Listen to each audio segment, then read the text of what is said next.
Welcome to WebStyleBrus. In this video, I will show you how to download songs from Spotify. To download songs from Spotify, open Spotify app on your mobile app or desktop. Find a song you want to download. Let's click this song.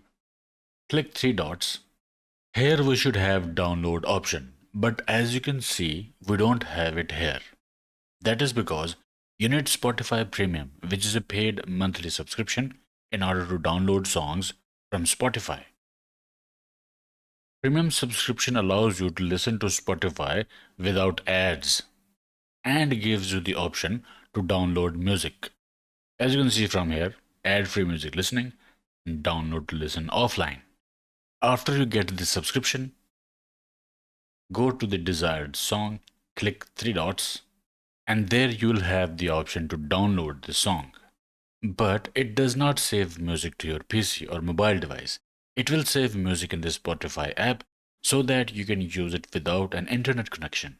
You will be able to listen to that music offline from the Spotify app. Okay, I hope it helped. Like, share, subscribe, and I will see you in the next one.